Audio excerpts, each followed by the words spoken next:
Good evening. Tonight we will begin a new series called Think, See, Speak series.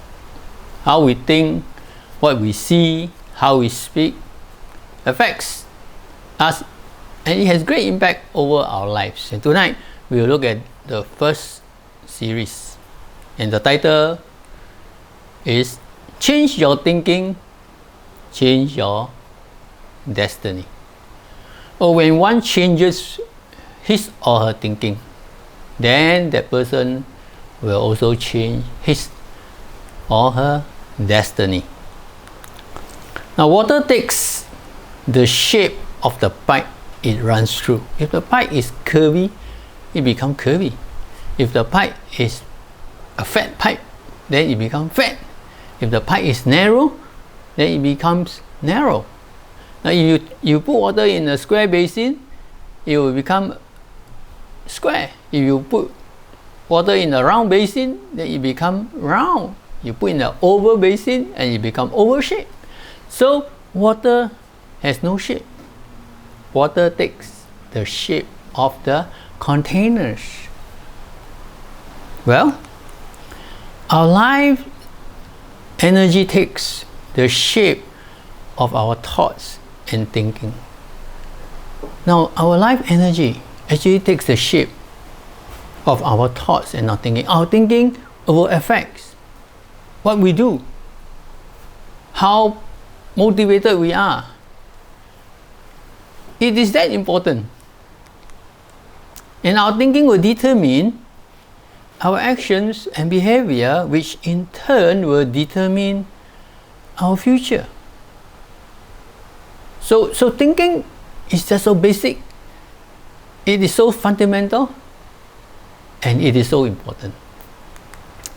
Now, if you and I change our thinking, then we will definitely change our future.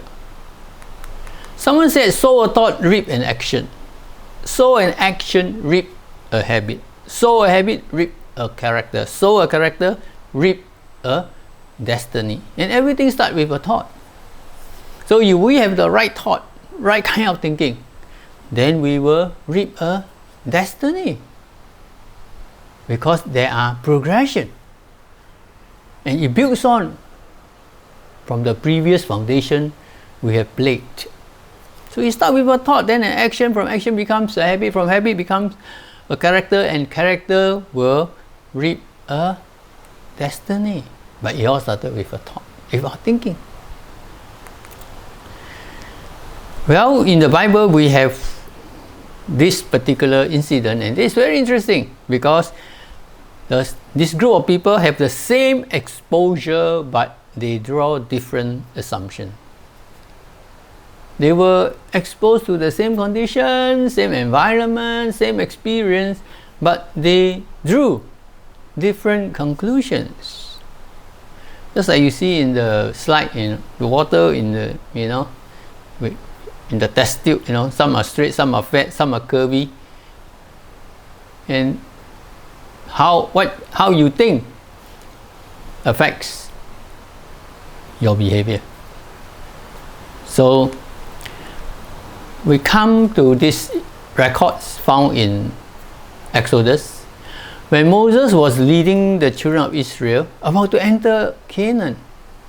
Originally they could have entered Canaan, but before that Moses thought, well, it's good that we send some people into Canaan and take a look at their life, how the people live and how is the condition, so that when they enter in, they do not enter in without any knowledge. They would have some data so that they can respond, they can plan and adjust accordingly. So he chose one spy from each tribe, and there were 12 tribes.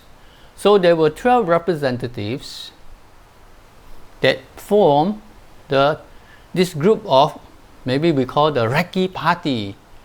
They went into Canaan to recce, to look at the place. But the Bible describes them as spies, because they were really the people who go and look, see, write, report. And first of all, we see the 10 spies. They saw what? They saw difficulties. Well, in Numbers 13, 32, 33, it states, and they spread among the Israelites a bad report about the land they had explored. These 10 spies, right? They said, the land we explored devoured those living in it. You know, they saw what? They saw in this place, Canaan, they devour people who live in it. He said, all the people we saw there are of great size. We saw the Nephilims there.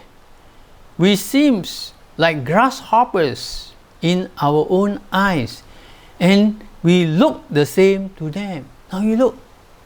They saw the land devoured people. They saw the other people, all were of great size. They were small size. And then they saw the giant, the Nephilims. And they said, we were grasshoppers.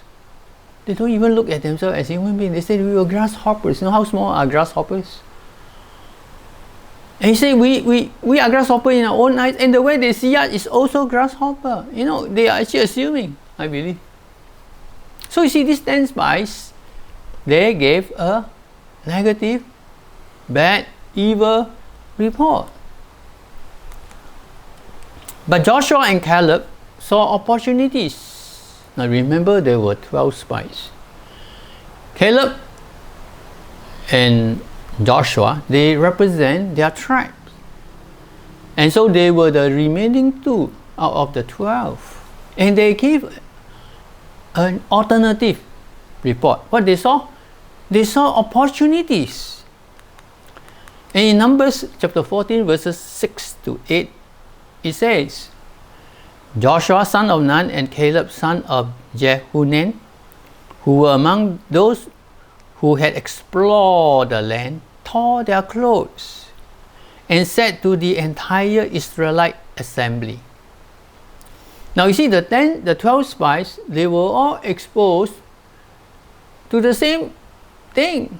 The 12 spies saw the same scenario in Canaan. They saw the same people. They encountered the same, daily lives while they were in Canaan. They were exposed equally. And then what happened in verse 7? He said, the land we passed through and explored is exceedingly good. Now what the 10 spies say, the land devoured people, Joshua and Caleb say, the land we explore is exceedingly good. If the Lord is pleased with us, He will lead us into the land, a land flowing with milk and honey, not a land that devours people. This land will flow with milk and honey, and the Lord will give it to us. Now, did they see the giant and the Nephilim? Yes, they saw.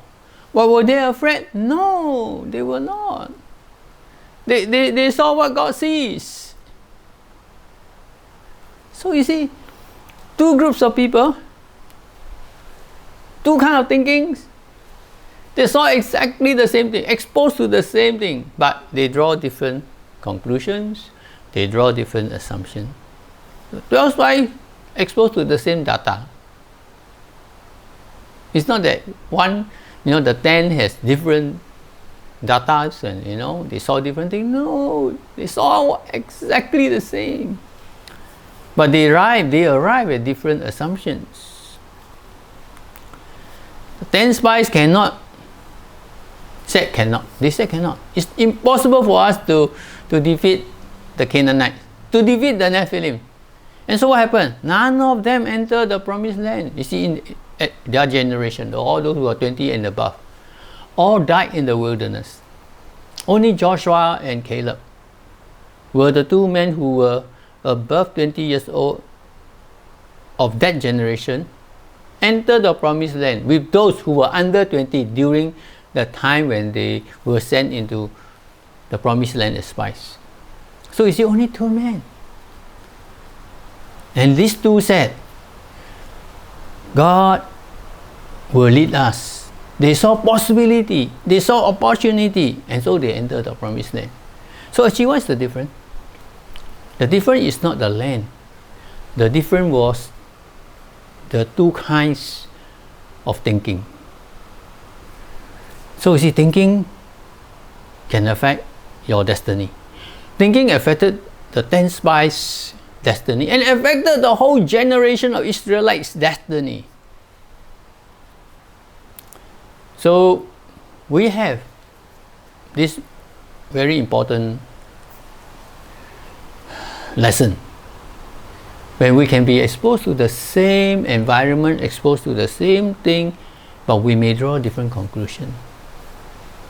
But really, how we think is very, very important. Joshua and Caleb, they taught correctly. And so they were blessed.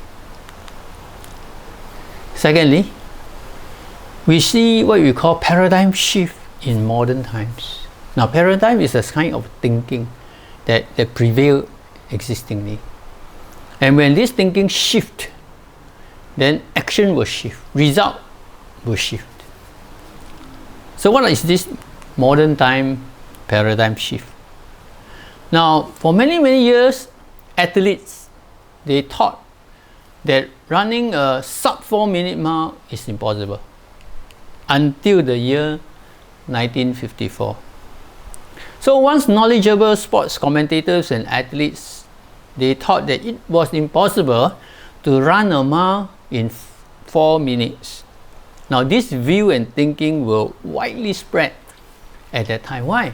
Because none had broken this record, and so they were actually constrained. They were locked in this kind of thinking that it's impossible for human being to run 1 mile under 4 minutes. Well, on May the 6th, 1954, Roger Bannister, he shattered this 20th century sport's most symbolic barrier by running the mile in 3 minutes 59.4 seconds. Now he broke it by 0.6 seconds. But he broke that 4-minute mile impossibility, At that time it was impossible, but he broke that barrier. And you know what happened? Just 46 days later, on 21st June in Turku, Finland, Bannister's record was broken by his rival called John Landy of Australia with a time of 3 minutes 57.9 seconds, which later the IAAF, the International Athlete Association, they ratified it as 3 minutes 58 seconds due to the rounding rules in effect then. So that record was considered as 3 minutes 58 seconds, still faster than Roger Bannister. And then what happened? 2 months later, during the 1954 British Empire and Commonwealth Games hosted in Vancouver, John Landy and Roger Bannister ran the distance of 1 mile in under 4 minutes. See, both of them again broke that 4-minute mile record. Now the race end is memorialized in a photo. Someone took a photo, and later they make a statue out of the two, with Landy looking over his left shoulder, just as Bannister is passing him on the right. Landy just lost the race, although he broke Bannister's record. But imagine, for hundreds of years, nobody broke this 4-minute mile record until Bannister broke the jinx. And in a short time, 40 days later, John Landy broke the record. And then 2 months later, both of them again, they compete one another, they broke the record again. And you know what happened? See, it's all in the mind. And they are, now you see who is John Landy. This is John Landy and this is Roger Bannister. Okay? And this is the statue. This is a photo they took and then they later make into a statue. And Roger Bannister overtook John Landy.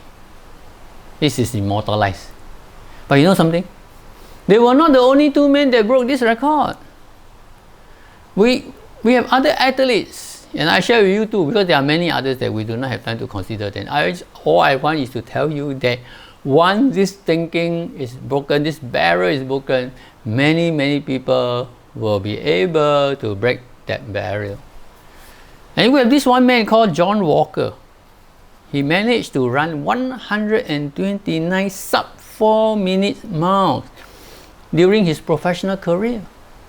Not one time he broke the record. He broke it 129 times. Was this a record? No, there was another man, an American called Steve Scotch. Steve Scotch has run the most sub 4-minute miles with 136 races in total. Now you think about it. Why can this happen? Well, before Bannister, everybody was locked into this thinking. It is impossible for man to break this 4-minute mile because physiologically, physically, you cannot break that record. It is impossible for a human being, our human constituent, is not able to produce that kind of energy to sustain that long, to run 1 mile under 4 minutes. You see, for a short sprint, like 100 meters, they do it under 10 seconds. But do it, run with the same speed over 1 mile, it's quite impossible because your human body cannot produce that kind of energy. You cannot sustain. You don't have the staying power. So you see, for many years, hundreds of years, everyone thought it's impossible until one man broke that record. And then soon after, one after another, they all broke the record. Why? Because suddenly they realized it is possible. So you see, thinking is so important. When you think it's not possible, it is not possible. But when you think it's possible, it becomes possible. I cannot have any other explanation. I don't know whether you have. If you were to ask Bannister, you were to ask John Landy, you were to ask John Walker, you ask Steve Scott, and others who have broke this 4-minute mile, you ask them, they will probably tell you the same answer because this jing, this barrel was broken by Bannister. He broke it, and therefore if he can, I can. You see, he can, I can. Because they were all professional athletes. So they know that it is not something impossible. That all along they have been locked in by their thinking more than by their physical bodies. Thirdly, we see paradigm shift in biblical times too. Well, it happens in a very famous battle between the Philistines and the Israelites, while King Saul was the king. The Israelites were fighting the Amalekites, or rather the Amalekites came and attacked the Israelites. And among the Philistines. The Philistines came and attacked the Israelites. Now among the Philistines there was this one giant called Goliath. And we all know this story very, very well because he has preached over the pulpit thousands of times, And tonight we're going to draw some new lessons, okay? What happened at the battle? Well, the Philistines, through Goliath, challenged the Israelites. And the challenge was, if you kill me, you take all. It's like playing poker, show hand, you win, you take all. You lose all. And they said that if you kill Goliath, we will be your slaves. But if Goliath kill Israel representative, then the Israelite will become the Philistines' slaves. So there was this contention going on. And every day Goliath stood outside the camp in front of the Israelis' camp, and he challenged them. But none of the Israelites dared to face Goliath, including King Saul. Now the Bible tells us that King Saul was quite a tall man. He was in fact 7 foot tall. Well, 7 foot is not short. He could have been very good NBA player because he's so tall. He reached his hand, he would reach the net, right? But Goliath was 2 feet taller than him. So he was also scared. So we read that before David, none in Israel ever killed a giant. So we found in 1 Samuel chapter 17 verses 23 and 24, it says, As he was talking with them, that was David, Goliath the Philistine, champion from Gath, stepped out from his lines and shouted his usual defiance. And David heard it. And verse 24, whenever the Israelites saw the man, that is Goliath, they all fled from him in great fear. See, none of the Israelites soldiers dared to face Goliath. They all ran from Goliath. Now, David was the first man ever killed a giant in the biblical record. Because prior to him, nobody in Israel killed a giant. Then came David. David was the first to kill the giant. In 1 Samuel chapter 17 verse 50 says, so David triumphed over the Philistine with a sling and a stone.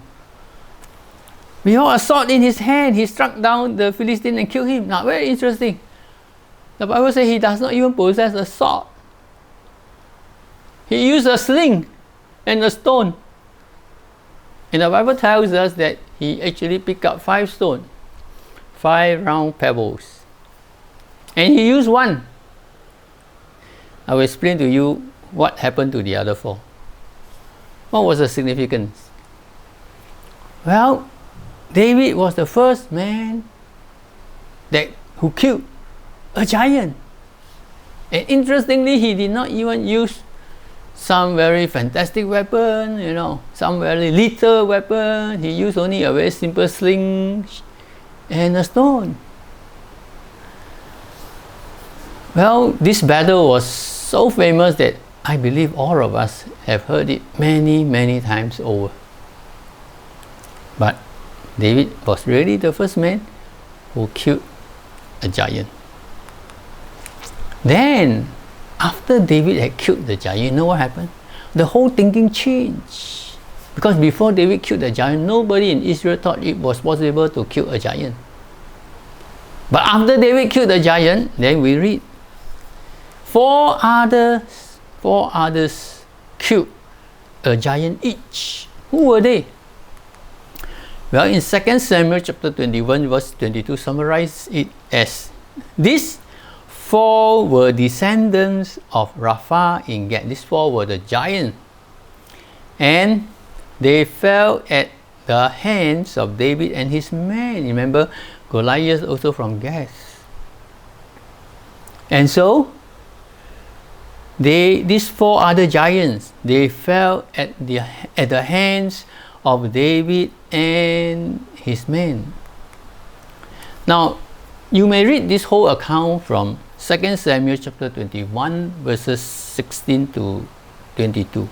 It recorded for us the exploit of each of the battle that these 4 men killed the individual giant. But because we due to time constraint, we do not have time to read this passage. I encourage you to go and read this, but I will summarize it for you. Well, in this passage, in verse 17, we see Abishai. Abishai killed 1 giant. And then Sibbecai. In verse 18, he killed the 3rd giant. David killed the 1st. Abishai killed the 2nd. Sibbecai killed the 3rd. Elkanah killed the 4th giant. And then Jonathan, he killed the 5th giant. Well, these 4 men were David's men. And together with David, they killed 5 giants. Now, remember David picked 5 stones? I believe, there was some significance. Although David used only 1 stone. Or was it prophetic to at that time that, 5 giants, all the giants in Gath will be finished off. And symbolically, he used 1 stone and killed 1. And the other 4 now, were all killed by David's men. So you see, this idea about killing a giant, this jinn, once it was broken, once David demonstrated that it is possible for him as a whatever kind of a built man, although I think the Bible never said that David was a very huge man like King Saul, and that David killed a giant, then it proves that anybody else, in fact everybody, has the potential to kill a giant, and his 4 men killed a giant each. Now you see, thinking can cap our ability. Once our thinking and once our, this thought process, as we have a breakthrough, then our lives will have breakthroughs. What was considered impossible in time past is now become very, very possible. You see, thinking affects our behavior. Thinking affects our destiny. Now really, if you look at this paradigm shifts, the David killing giants, David's men killed the other giants. The burial was always psychological, never physiological. Well, what does it mean, psychology? It's always inside. It's always their thinking, never their ability. Never their physiological, their build, the physical. It was always the internal. The way they think affects the way they act. So is it because our thinking, because it's of the psychology, it belongs to the psychological part? It's never the physiological. After David killed Goliath, the thinking about killing a giant changed. The fear vanished. I believe everybody are waiting to meet a giant and maybe have a go at killing one. But that was the prevailing thoughts after David killed the first giant. And after David, 4 other men killed the other 4 giants. I think maybe some all the young men aspire to be great warriors, all waiting to kill a giant, all waiting to meet a giant and kill them. But before that, when they meet a giant, they all ran away. So you see, thinking is so important. Remember, we started off by saying you sow a thought, right? Then you reap a habit. You sow a habit, you reap a character. You sow a character, you reap a destiny. So your destiny starts with your thought.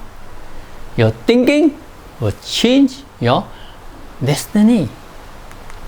Fourthly, thinking affects achievements. It's true. How we think, whether positively or negatively, will affect the results. In Proverbs chapter 23 verse 7 reads, it says, "For as he thinketh in his heart, so is he." This is the King James version, right? You see, as a man thinketh, so is he. So as you think who you are, then you become who you are. This is what the Bible says. I did not say this. Because as a man thinketh in his heart, so is he. If he thinks that he cannot beat the giant, he will never beat the giant. If he thinks that he cannot run a mile in under 4 minutes, he will never ever run a mile under 4 minutes. But when he thinks he can, then he will break the record. This is what the Bible says. That's what it has been proven by Bannister. It has been proven by David. It's proven by David's other men, David's men. So your thinking and my thinking has great impact on our action, on your actions. How we think. You think rightly, you will act rightly. You want to change your destiny, and if I want to change my destiny, then we have to start changing our thinking. Today, are you content with whatever situation you are in? Your circumstances, your environment, your career, your job, your family, etc. Are you trapped? Or you think that there's no way you can ever break out from this vicious cycle? And then you look around, nobody seems to be able to break out of that vicious cycle. And because maybe some elder told you, no, you are like that, you are born like that, forever you'll be like that. And so we are restricted by such thought, such philosophy, such thinking. Remember, psychology can be more lethal than the physiology. Okay? But many barriers are restricted by our psychology rather than our physiology. See, negative thinking will not bring positive results. It's not possible. We have to start thinking positively. But it's not just about, positive thinking. It's different from positive thinking. Every day just confess, and then, you think that everything will turn to good. No, not like that. It's not that. That kind of positive thinking, has, I believe you have to examine me very carefully. You can do more harm than good. But I'm talking about a kind of thinking that is Bible-based. A kind of thinking that derives from our knowledge and our relationship with God.